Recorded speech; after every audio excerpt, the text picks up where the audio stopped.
It began with a whisper inside Turning Point USA's sleek headquarters, a whisper that spread faster than any political controversy the conservative movement had ever faced. When the name Erika Kirk was murmured in connection with the chief of staff, staffers froze mid-sentence. Phones went silent. Suddenly, it wasn't about policy, patriotism, or the next big event. It was about something far messy, an affair that no one saw coming, and everyone was desperate to deny. Erika, the polished public figure known for her devotion to faith, family, and her outspoken support for conservative values, had always been viewed as untouchable. Her image was clean, nearly saintly, until now. But as the chief of staff known for his authority, his charm, and his reputation for running the TPUSA office like a military base, finally broke his silence, the world learned there was much more going on behind those closed doors than anyone imagined. The first signs appeared weeks earlier when reporters noticed Erika's sudden absences from key events. She skipped the Freedom Summit, ignored media requests, and posted only vague, filtered photos that told fans nothing. Behind the scenes,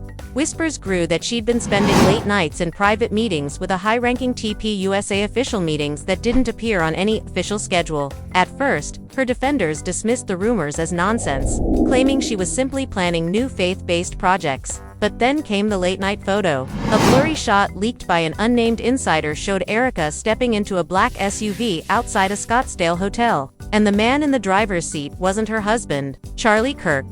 Within hours, the image spread like wildfire across social media. Fans were stunned. "There's no way," one commenter wrote, while another said, "Erika would never do that to Charlie." But as the story picked up traction, the chief of staff disappeared from the public eye, canceling appearances and refusing to comment. That silence only fueled speculation. Did he really think the story would fade? Or was he waiting for the right moment to reveal the truth? When he finally spoke, his words sent shockwaves through the conservative world. He didn't deny the affair. He didn't apologize. Instead, he told a story so personal, so emotionally charged, that even his harshest critics stopped to listen. He spoke about the pressure, the loneliness, the blurred lines between loyalty and desirand, about how Erika had become his confidant when everything else in his life felt hollow. "You can only pretend to be perfect for so long," he said, his voice trembling, "before the truth demands to be seen." That confession cracked the foundation of everything TPUSA stood for. Staff members were divided,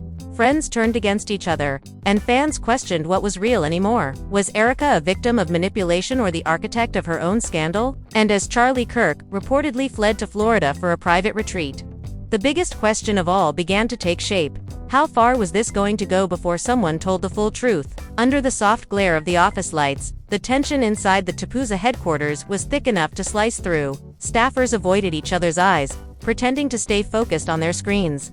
But every vibration of a phone, every hushed conversation by the hallway, carried the same question: was it true? For weeks, speculation about the chief of staff's secret connection with Erika Kirk had lingered like a fog no one wanted to admit was real. But now, with his sudden disappearance and that haunting photo of Erika stepping into his SUV, the silence felt like confirmation. People weren't just curious anymore, they were terrified of what would come next. The organization had faced political storms before, but never something this intimate, this personal, this human. Behind the doors of his dimly lit office, the chief of staff, let's call him Michael, sat with his head in his hands, staring at the stack of unsigned statements piled before him. His phone kept lighting up with messages from journalists, colleagues, even old friends demanding to know if the rumors were true. He didn't respond to any of them. Instead, he replayed the moment in his mind, the night everything began. It wasn't planned. It never is. Erika had shown up late to a donor dinner, her hair slightly out of place, her smile tighter than usual. Michael had noticed the exhaustion behind her eyes, the way she kept glancing down at her phone, avoiding small talk. After the event, they'd both lingered in the empty ballroom. And when she finally spoke, her voice broke in a way that startled him. "Do you ever feel," she'd asked, "like everyone sees you, but no one actually knows you?" That sentence had been the start of everything. The late-night conversations, the private lunches, the text messages that grew longer, more personal, more dangerous. Michael had convinced himself it was harmless, that two overworked people leaning on each other emotionally wasn't a crime. But now, months later, every moment they'd shared had become ammunition in a scandal ready to explode. While Michael sat drowning in his thoughts, Erika was at home pacing across her living room floor. Her phone buzzed nonstop, but she couldn't bring herself to look at it. Every outlet was talking about her. Every show, every blogger, every comment section. Her name was everywhere, but her voice was nowhere. Charlie Kirk hadn't come home in 2 days, and the house felt hollow without his presence. She'd tried calling him that morning, only to be met with silence. In that stillness, she felt the weight of what she'd done or what the world thought she'd done crushing her chest. How did it get this far? She whispered to herself.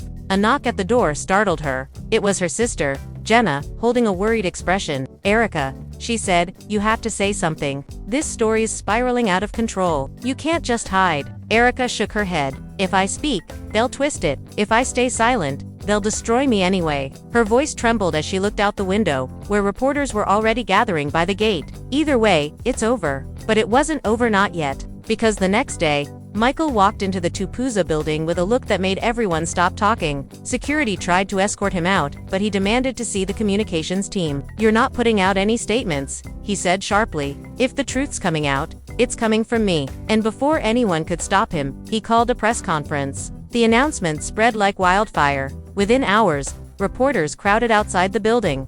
Cameras flashing, microphones ready. Everyone expected denial. Maybe a carefully worded speech about misunderstandings. But when Michael stepped up to the podium, his expression was raw. He wasn't there to defend himself. He was there to confess. "I made mistakes," he began, his voice steady but heavy. "Mistakes that started as friendship and turned into something I couldn't control." Gasps rippled through the crowd. This wasn't political. This wasn't calculated. It was two people who lost themselves in the pressure of pretending to be perfect. He paused, his eyes lowering. "I never meant to hurt anyone, least of all Charlie. But I won't lie anymore." The room fell into stunned silence before the reporters erupted with questions. Some shouted for names, others demanded timelines. But Michael just stood there, breathing through the chaos. His phone buzzed again, Erika's name on the screen, but he didn't answer. Instead, he walked away from the podium, his face pale, his jaw trembling, as the noise of the world swallowed him whole. Meanwhile, Erika was watching the broadcast from her living room, her eyes wide, her hands gripping the couch cushions. "No," she whispered. "Why would he say that?" Jenna looked at her in disbelief. "Erika, he just admitted it." He admitted it. Erika's heart pounded so hard it drowned out her sister's words. She felt betrayed, cornered, exposed. She had trusted Michael to protect her, not to feed the frenzy. "He said it was love," she muttered through clenched teeth. "But this isn't love, this is survival." By evening, social media was ablaze. Hashtags with their names trended for hours. Fans were divided, some defending Erika, others tearing her apart. One user posted, "She played the perfect wife until she got caught." Another replied, "Maybe she was just human." Even people within TPUSA began turning on each other, with insiders leaking screenshots of emails and messages that hinted at months of secrecy. Behind the scenes, Charlie's closest allies urged him to take control of the narrative before it was too late. "You can't let this define your legacy," one advisor said during a late-night call. "You need to distance yourself, make it clear she acted alone." Charlie said nothing for a long time before replying, "And what if she didn't?" The advisor went quiet, sensing the conflict in his tone. For the first time in his career, Charlie Kirk, the man known for always having an answer, was speechless. He wasn't just dealing with public humiliation, he was facing the collapse of the image he'd built, the loving husband, the moral compass of a movement, now surrounded by whispers of betrayal. As the hours dragged into dawn, Erika sat by her window, tears streaking her face as she watched the sunrise. The city outside was waking up, but she felt stuck in a nightmare she couldn't escape. Her phone buzzed again. Another couldn't escape. Her phone buzzed again. Another message from Michael, unread. She couldn't bring herself to open it. Somewhere in that silence, she realized that whatever they had shared, whatever it meant, had become something poisonous, something that might destroy them both. The next morning, a new headline appeared. Exclusive TPUSA insider claims cover-up goes deeper than anyone knows. The scandal had just begun, and as the sun rose over a fractured world of politics and secrets, everyone knew the story was far from over. Rumors spun out of control as the sun climbed over Phoenix, where TPUSA's headquarters stood under siege from reporters, drones, and furious donors demanding answers. Inside the glass building, silence carried an edge sharper than any word spoken. Michael hadn't been seen since his public confession, but his shadow lingered in every hallway. Staff members whispered his name like a curse, afraid that any association could cost them their careers. By noon, half the communications team had quit, and the legal department was scrambling to clean up the mess. Meanwhile,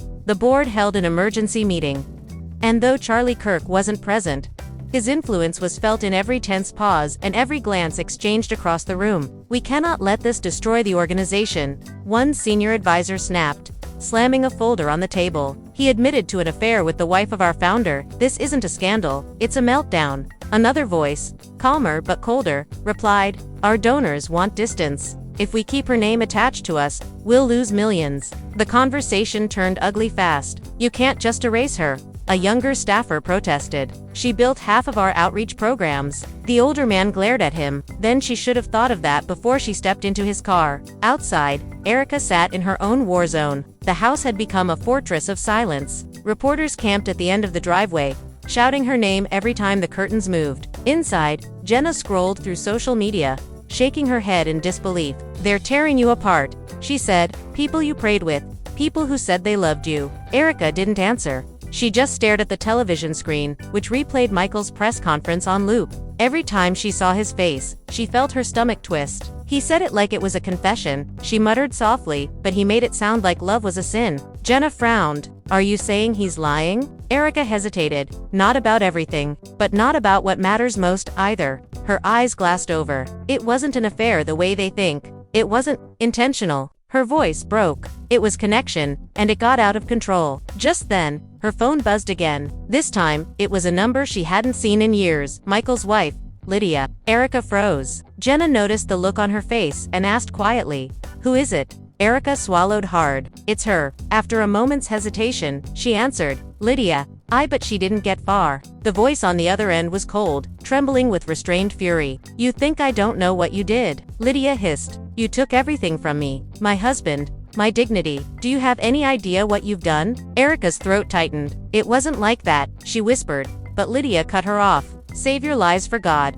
because the world's already seen through you." When the call ended, Erika collapsed back into the couch, shaking. Jenna sat beside her, speechless. For the first time, Erika looked small, fragile, stripped of the poise she always carried in public. "She hates me," Erika said in a whisper. And maybe she should. By evening, the internet had a new obsession: the leaked voicemail. Someone from the TPUSA office had recorded Michael leaving a message for Erika days before the scandal broke. In it, he said, "They're starting to suspect. If anyone asks, say we were working late, that's all. Please, Erika, we can't lose everything over this." The clip went viral within hours, igniting outrage across every platform. The tone of his voice, desperate, pleading, only made things worse. Commentators tore the story apart. "This is hypocrisy at its highest level," one pundit declared on national television. "These are the people preaching family values while sneaking around in hotel parking lots." Another countered, "Or maybe it's proof that no one,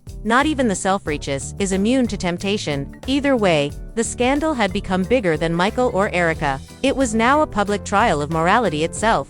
In Florida, Charlie watched it all unfold from a quiet rental home near Naples. He hadn't spoken to Erika since the photo surfaced. His friends urged him to issue a statement, to clear his name and salvage his image. But every time he tried to write something, the words felt hollow. One night, after hours of silence, he finally called an old friend and advisor who had been with him since the early days of TPUSA. "Do you think she really did it?" Charlie asked softly. There was a pause on the other end. "Honestly, I don't know," the man said. "But whatever happened, you need to decide whether you're fighting for her or against her." Charlie hung up without replying. He poured himself a glass of water, stared at the reflection in the window, and muttered, "How do you fight for someone who doesn't even want to be found?" Back in Phoenix, Michael had gone underground. His apartment was dark, his phone off, his world shrinking to the size of a single room. He'd thought confessing would bring relief, maybe even redemption.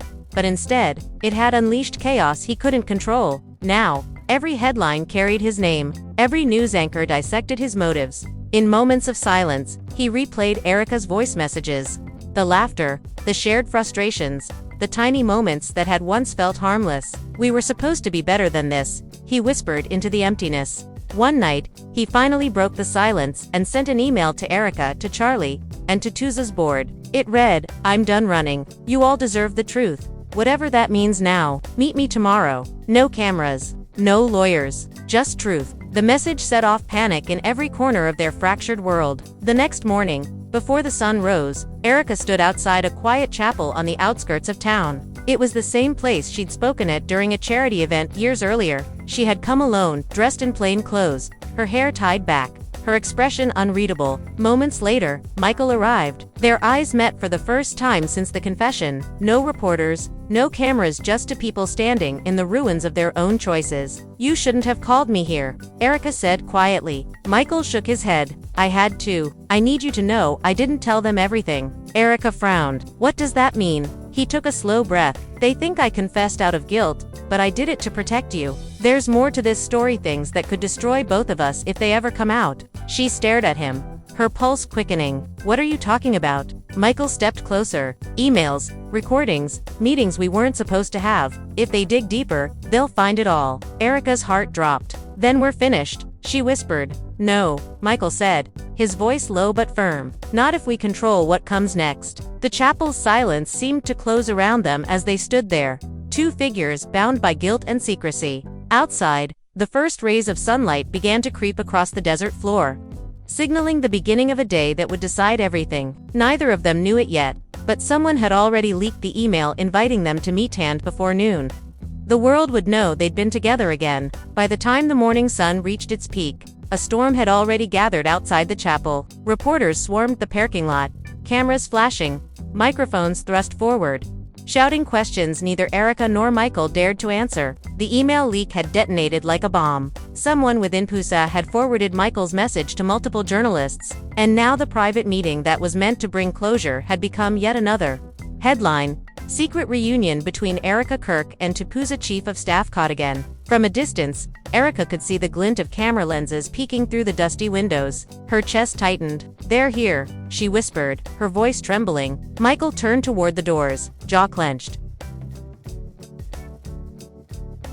"Then let them watch," he said quietly. "They've already taken everything else." Before anyone could react, the chapel doors burst open. A man in a navy suit stepped inside, followed by two others. They weren't journalists. They were from the board representatives sent to control the damage. "Michael," one of them said sharply, "you were instructed not to contact her." Michael's shoulders tensed. "You don't get to control who I speak to anymore." The man's tone hardened. "You think this is about control? This is about the entire organization collapsing because you couldn't keep your private life private." Erika stepped forward. "Stop talking about him like he's the only one at fault." The room went silent. Every head turned toward her. "I'm not proud of what happened," she continued, voice steady but breaking at the edges, "but pretending I was some helpless victim isn't fair either. I made choices." So did he. For the first time, Michael looked at her not with guilt, but with something close to gratitude. But before he could speak, the board member cut her off coldly. "Mrs. Kirk," he said,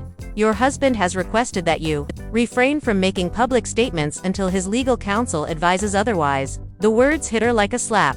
"My husband," she repeated softly, disbelief in her tone. "So that's what it's come to. Lawyers, statements, and silence." She turned toward Michael, her voice dropping to a whisper. "This is how they bury people, one press release at a time." Michael nodded slowly. "Then maybe it's time we stop letting them." What neither of them knew was that outside, a live newsfeed had already begun broadcasting. Every whispered word, every tense expression, was being captured by long-range microphones planted near the chapel windows. The world was listening in real time, and when Erika finally stepped past the board members and walked out into the chaos of flashing lights and shouting voices, she no longer looked like a scandalized wife, she looked like someone ready to fight. The crowd erupted. Questions flew from every direction. "Erika, did you admit to the affair? Are you leaving Charlie? What's next for She held up her hands, trying to steady her breath.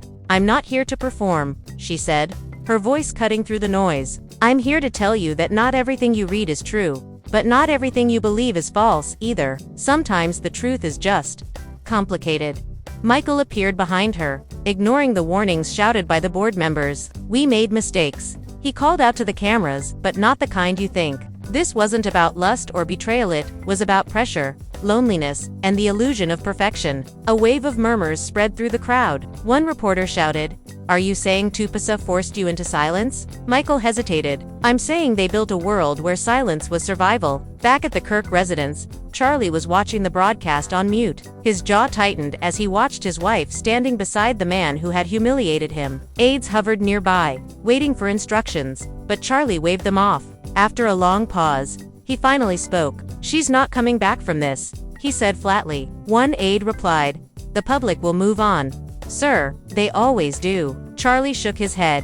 "No, she's just rewritten the rules." As the media frenzy raged on, divisions within TPUSA deepened. Some employees began leaking internal emails that revealed more than anyone expected. Documents showed that Michael and Erika's late meetings had been quietly approved by a senior executive, someone who may have known all along. Overnight, the narrative shifted again. Was it really an affair, or a cover story for something bigger? Some claimed the two were working on a secret project to rebrand the organization, one that the board later buried when the scandal broke. Others said the relationship had been genuine from the start, but deliberately exploited once discovered. In the days that followed, conspiracy channels and gossip outlets went wild. Fans dissected every expression in Erika's televised appearances, every pause in Michael's voice. One podcast claimed to have an anonymous source who said Michael had been blackmailed. Another insisted that Erika had been warned months earlier to end things or face exposure. The more they denied, the deeper the story grew. One evening, Erika sat alone in her kitchen, the television playing softly in the background. Her phone lit up with a message from an unknown number. It read, "They're not done. They have footage." Her heart dropped. She immediately called Michael. "What footage?" she asked in a low voice. Michael hesitated before answering. "Someone planted cameras in the office. They have us after one of the late meetings." The line went dead for a moment as Erika tried to process what she'd just heard. "How much do they have?" she asked finally. "Enough to end us," he said quietly. That night, both of them disappeared from public view. TPUSA released a brief statement claiming that the individuals involved had resigned to preserve the integrity of the organization. But even as the headlines began to fade, whispers continued to circulate online. Screenshots, alleged text messages, grainy photos, each one feeding a scandal that refused to die. A week later, a journalist named Kelsey Hanley published an expose claiming that she had evidence the entire affair had been orchestrated by rival factions within TPUSA to discredit Charlie Kirk's leadership. Her article was explosive, suggesting that Erika and Michael had been manipulated into a trap designed to implode the organization from within. The story reignited everything. Some believed her, others called it a conspiracy. But one thing was certain: no one was innocent anymore. In the middle of that chaos, Erika finally broke her silence again, this time in an emotional interview. Her eyes were swollen, her voice low but steady. "I'm not perfect," she said, "but I'm not evil. I believed in people who used my faith and my loyalty against me, and now I live with that." When asked about Michael, she paused for a long moment. "He tried to protect me," she said softly, "even when it destroyed him." As the interview ended, the screen faded to black, but her words lingered in every living room across America. Fans argued online about what she meant. Some swore she was hinting at a deeper truth, something still hidden beneath the surface. Others said it was nothing more than damage control. But for those who knew how TPUSA worked, those who'd seen how tight the walls were built, it didn't sound like an ending. It sounded like the beginning of something no one could yet define. And somewhere in the quiet of an empty apartment, Michael watched her face flicker on the television screen. He whispered to himself, "They wanted confession. They got revolution." 3 days passed before anyone saw Erika again. The cameras waited outside her gated community, the world ready for another soundbite, another glimpse into the wreckage of what had once looked like a flawless life. But this time, when she stepped outside, there was no makeup, no stylist, no rehearsed composure. Just a woman wearing a gray sweatshirt and sunglasses, holding a single piece of paper in her hand. The reporters surged forward, microphones thrust toward her face, shouting questions that merged into noise. She raised the paper and spoke with quiet determination. "This," she said, "is my resignation letter from every public role I've ever held. I'm done pretending." The crowd fell silent, stunned. "So it's true," someone shouted. "Was the affair real?" She lowered her gaze. "It was real," she said, "but it wasn't what you think. None of this was." She turned and walked back inside before anyone could say another word. That 20-second clip was replayed hundreds of times across every platform. Her tone, calm, unguarded, stopped people in their tracks. It didn't sound like the scandalized woman tabloids had painted. It sounded like someone who had finally surrendered to truth. At TPUSA headquarters, the mood was grim. Charlie had returned for the first time since the meltdown began,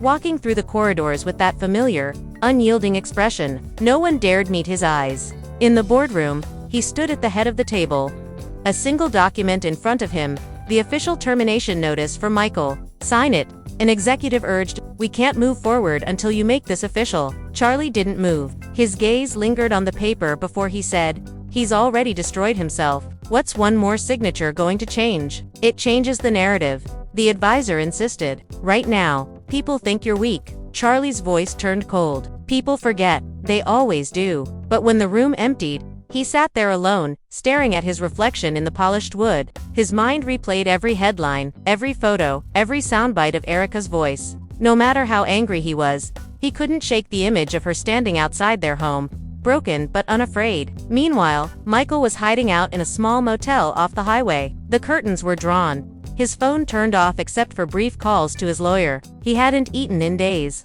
The only sound was the endless loop of news coverage coming from the muted television. Every channel carried his name. Every discussion panel dissected his motives. Sometimes, he laughed bitterly. Sometimes he just sat there, silent, as if waiting for the noise to burn itself out. One night, there was a knock at his door. He froze, then hesitantly opened it. Standing there was a familiar figure, Charlie Kirk himself. Michael's stomach dropped. "You shouldn't be here," he said quietly. Charlie stepped inside without asking. "Neither should you." The air between them was thick with tension. For a long time, neither man spoke. Finally, Charlie said, "Tell me the truth. No cameras. No lies. Did you love her?" Michael's jaw tightened. "Yes," he said after a long pause. "I tried not to, but yes." Charlie nodded slowly, as if he already knew. "And did she love you?" Michael hesitated, then whispered, "I think she did, but not the way you think. She loved the idea of being seen.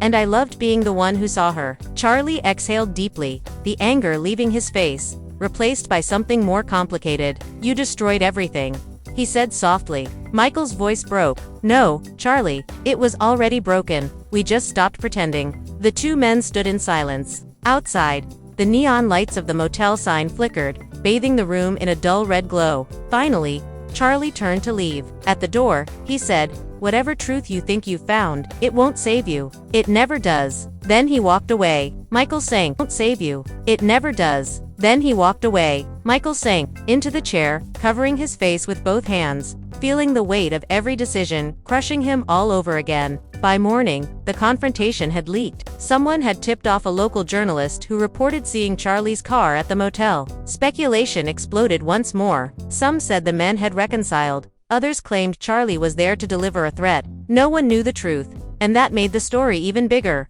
But something shifted that week. The frenzy that had once devoured Erika began to turn on TPUSA itself. Whistleblowers emerged, hinting at deeper corruption within the organization. Leaked emails suggested that higher-ups had deliberately fed the story to distract from internal misconduct. Suddenly, Michael and Erika weren't just villains, they were pawns in a much darker game. Erika, realizing this, decided to act. She reached out to an investigative reporter who'd been trying to reach her for weeks. "I have documents," she said over the phone, her voice steady. "Proof they used us." Within days, the reporter received a package containing copies of internal memos and meeting notes, showing that the organization had been aware of the relationship long before it became public, and had chosen to leak it when it suited their agenda. The expos hit the internet like wildfire. The headline read, "TPUSA cover-up.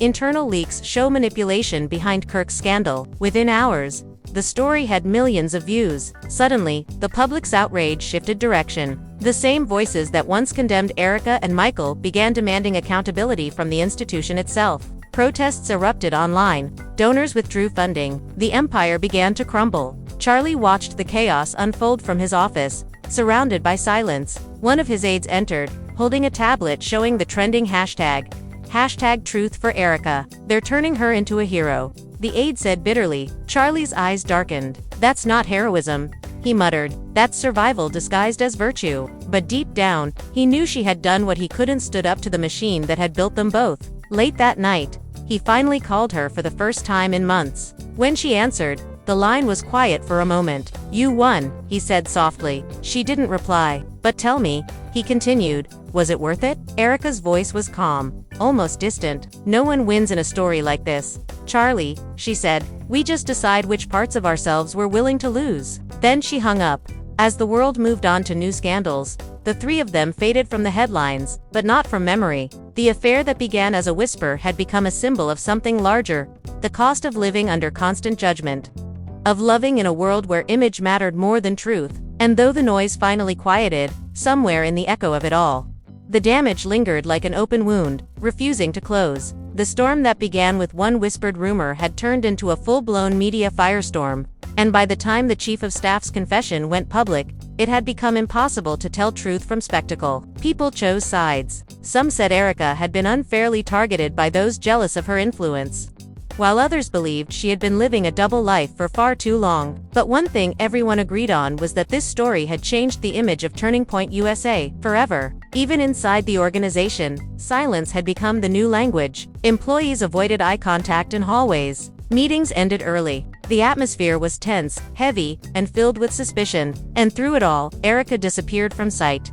leaving only speculation behind. But then came a new twist. A journalist leaked text messages allegedly exchanged between the Chief of Staff and Erika, showing conversations that blurred the lines between personal and professional. The messages were raw, emotional, and heartbreakingly human. "You make me feel alive again," one read. "You understand me in a way no one else ever has." Fans who once defended Erika were suddenly torn. They couldn't decide whether to feel betrayed or empathetic, because behind every scandal, there are people flawed, emotional, and desperate for connection. When Charlie Kirk finally reappeared, it was not at a press conference or political rally. It was during a quiet Sunday service, where witnesses said he looked pale, distant, and exhausted. He didn't speak about Erika, but his silence said more than words could. One churchgoer claimed she saw tears in his eyes as he stood during the closing hymn. "He looked like a man who had lost everything," she said. Others argued he was simply trying to maintain composure in public, but the truth was impossible to know. What was certain, however, was that the entire Kirk household had become a symbol of what happens when image collides with reality. Weeks later, the Chief of Staff resigned. His statement was short and somber. "Sometimes the hardest thing to do is step away," he wrote. "But integrity means facing what you've done, even when it costs you everything." No one knew where he went after that. Some claimed he fled to Montana. Others whispered he had checked into a private clinic to escape the pressure. But Erika's silence remained the loudest of all. Her social media stayed inactive. Her public appearances vanished, and her name became synonymous with one of the most shocking chapters in TPUSA's history. And now, as the dust slowly settles, the world is left wondering what truly happened between Erika and the Chief of Staff. Was it love, manipulation, a moment of weakness, or a calculated move that spiraled out of control? Every version of the story paints a different picture, and maybe that's the point. Maybe the truth isn't what matters anymore, it's how people react to it. So here's where you come in. What do you believe happened behind closed doors? Was Erika the victim of a toxic work culture that blurred emotional boundaries? Or was she the one pulling the strings from the start? Do you think the Chief of Staff's confession was genuine, or just an attempt to save himself from a bigger scandal? Tell us what you think in the comments.